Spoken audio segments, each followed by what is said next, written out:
Hey, we're back. What on earth am I here for? Day number 12. Okay, and it's talking about developing your friendship with God. And remember a couple things before we get into this lesson. You're as close to God as you choose to be. Okay, you're as close to God as you choose to be. And like any friendship, you must work on developing your friendship with God. And so we talked about having a couple secrets, right? The secrets to helping our friendship with God. And the first two we talked about in the last lesson was the constant conversation with God and the continual meditation with God. And today we're going to talk about four more secrets for a friendship with God, okay? The first one we're going to talk about today is I must choose to be honest with God. Be honest with God. The first building block is complete honesty about your faults and feelings. We have a hard time with that because we don't like to be honest about our feelings. At least I don't. And that's a struggle with even our friendships, here on earth with people. We have to be honest about how we feel and how we communicate. But we also must do that with God. We must choose to be honest with God. God does not expect us to be perfect, but He does expect us to be honest. If perfection was a requirement, none of us could be God's friends. Okay? Not me, not you, not any of us, not your parents. Nobody could be God's friend, okay? But we have to be honest, and we need to be honest with God. The Bible shows God's friends were honest about their feelings. They complained, they second guessed, they accused, they argued with God even. Abraham challenged and negotiated with God on the destruction of Sodom and Gomorrah. God was going to destroy it, and Abraham said, well, what about 50? If you can find 50 people. And God said, okay, if I find 50 righteous people, I won't do it. And then Abraham said, wait. And he just kept reducing that number down to 10, right? And sadly, they couldn't even find 10 people. David, just read the Psalms. There's so many different Psalms where David is just complaining. Why have you forsaken me? I feel like you have abandoned me. There's no hope for my life. He just goes on and on. Jeremiah claimed God tricked him. Job was allowed to vent to God, right? He basically was mad at God, and he told God he was mad about it, and his friend said you shouldn't do that. And yet at the end, God defended Job and said, yes, tell me how you feel. Moses expressed his disgust. Well, with Moses, God expressed his disgust with Israel to him. God told Moses, look, I'm tired of these people. Okay, and then on page 95, it says Moses was speaking as a friend of God, responded with equal candor. He said, look, you, God, tell me to lead this people, but you don't let me know whom you're going to send with me. If I'm so special to you, let me in on your plans. Don't forget, this is your people, your responsibility. If your presence doesn't take the lead here, call this trip off right now. How else will I know that you're with me in this? With me and your people. Are you traveling with us or not?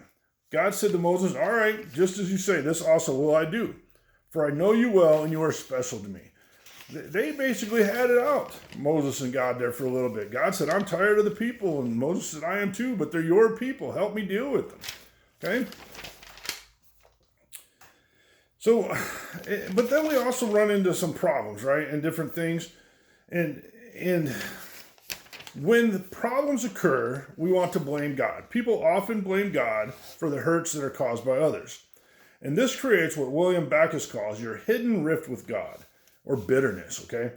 And bitterness is a great barrier to friendship with God. You can't keep that in there. And that's why we have to be honest with God. We have to tell him how we feel. Tell him, that we're mad, we're angry, we're upset, whatever the case may be. And it's okay to even be mad at God, okay? So make sure you tell God and be honest with him. Okay. The next one we're going to talk about today, the next secret is I must choose to obey God in faith. Every time you trust God's wisdom and obey, even when you don't understand, you deepen your friendship with God. In John 15, verse 14, it says, you are my friends if you do what I command you. And so you might think that's a little odd, right? But we have to remember this. We can be friends with God, but we are not equal with God, okay? So we obey God, not out of a duty or a fear, but because we love him and trust him. Jesus' relationship with God is the model for our friendship with him. Okay? I mean, he obeyed God in everything he did on earth, up and to include death. True friendship isn't passive. Okay? It's active. It's action. It's working on it. Okay? So we must choose to obey God and choose to obey him when he asks us to do things. It says we are often challenged to do great things by people, do great things for God.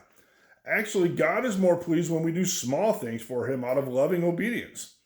They may be unnoticed by others, but God notices them and considers them acts of worship, okay? Small, like you said, how many big opportunities you're going to have? A few, hopefully, in your life, but you have small opportunities to obey and surrender to God on an everyday basis. They're surrounded by them. The next secret is this. I must choose to value what God values, okay?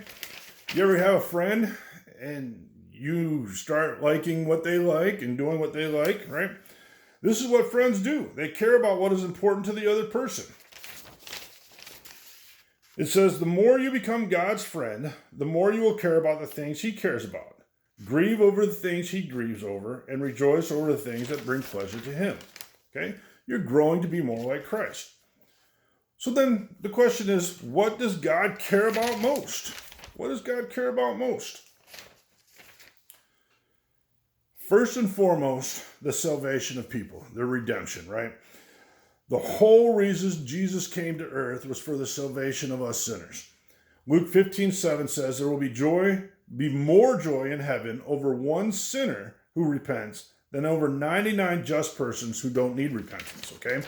So the very first thing is salvation of people. And you have to ask yourself, are you telling other people about Jesus? Are you telling them the good news that's in the gospel? Friends of God tell their friends about God. It's that simple. If he's one of the greatest things that you have and the greatest friend that you have and has done great things for you, why are you keeping it a secret? You need to make sure you're telling other people. The last secret we're going to talk about is this. I must desire friendship with God more than anything else. David in Psalms, he used words like, I'm longing for God, I'm yearning, I'm thirsting, I'm hungering. He craved God.